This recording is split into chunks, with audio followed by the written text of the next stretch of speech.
নদী ভাঙ্গনের খবর জানাতে টাঙ্গাইল এবং কুড়িগ্রাম থেকে যুক্ত হচ্ছেন আমাদের সহকর্মীরা। প্রথমেই যাচ্ছি টাঙ্গাইল থেকে যুক্ত হচ্ছেন মাসুদ রানা। টাঙ্গাইলে যমুনার পানি ফের বৃদ্ধি পেয়েছে, ভাঙ্গন ঠেকাতে কী ধরনের ব্যবস্থা নেওয়া হচ্ছে?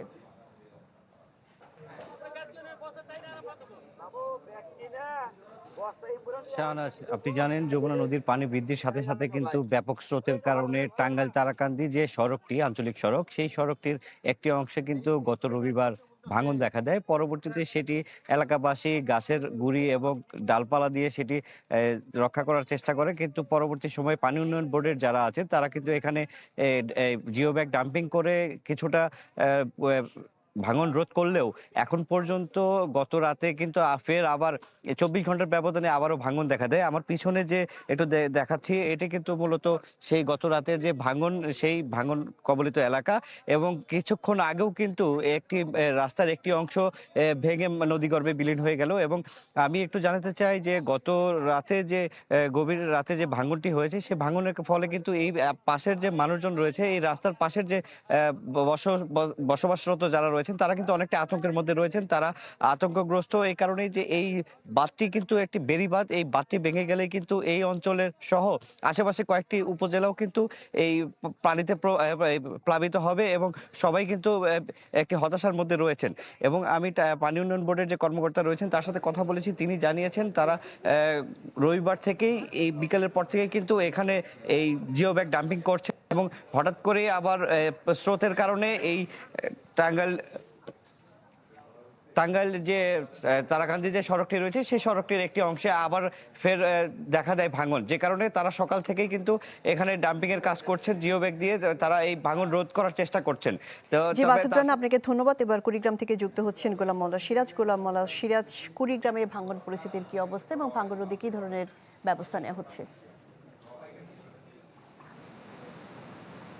শাহনাজ, আমি যে জায়গাটায় আছি এর আগেও জানাচ্ছিলাম, আমি আছি জেলার চিলমারির কাঁচকোল এলাকায়। এখানে ব্রহ্মপুত্রের যে ডানতির, সেই ডানতি ভেঙেছে গতকাল সন্ধ্যায় সবশেষ। প্রায় ৩০ মিটার বাঁধ কিন্তু এখানে ধসে গেছে। সেটি রক্ষার জন্য কাজ করছে পানি উন্নয়ন বোর্ড, জিও ব্যাগ ফেলছেন তারা। এবং তার আগে বৃহস্পতিবার তার পাশেই কিন্তু আরো ৬০ মিটার বাঁধ ভাঙছিল এখানে। এবং আজকে এখানে বসে থাকতেই আমরা যখন এখানে ঠিক কাজ করছিলাম, ছবি নিচ্ছিলাম, অনেকের সঙ্গে কথা বলছিলাম, তখনই আমাদের কাছে খবর আসলো যে ঠিক এর উজানে, অন্তত ৪০০ গজ উজানে আরেকটি জায়গায় কিন্তু আসলে সেখানেও যাবে এমন একটি ভাব। এবং সেখানে পানি উন্নয়ন বোর্ডের যে কর্মকর্তারা রয়েছেন তারা কিন্তু সে জায়গাটায় গেল পরিদর্শনে, এবং এই মুহূর্তে সেখানেও জিও ব্যাগ ফেলানো হচ্ছে। সবকিছু মিলে এই বাঁধটি ১ থেকে ১.৫ কিলোমিটার বাঁধ, এই বাঁধটি এখন বড় ঝুঁকিতে। ফলে এখানকার মানুষ কিন্তু অনেকটা আতঙ্কের সাথে সময় পার করছে। এখানকার মানুষরা যেটা বলছেন যে এই তীররক্ষা বাঁধের সাথেই কিন্তু এখানে বন্যা নিয়ন্ত্রণ বাঁধ রয়েছে।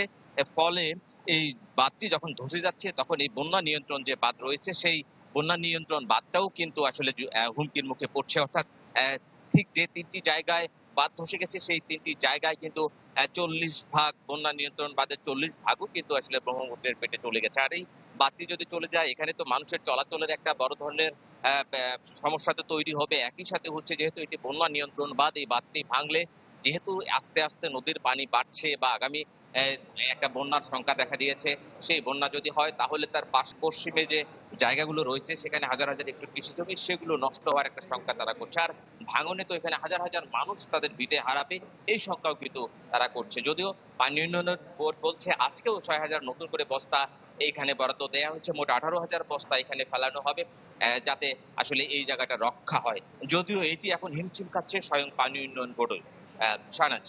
গোলাম মোল্লা সিরাজ, আপনাকে ধন্যবাদ। নগদ নিয়ে এলো হার না মানা হার অফার। সর্বনিম্ন ১০,০০০ টাকা রেমিটেন্স নগদে পাঠালে থাকছে স্বর্ণের হার জেতার সুযোগ।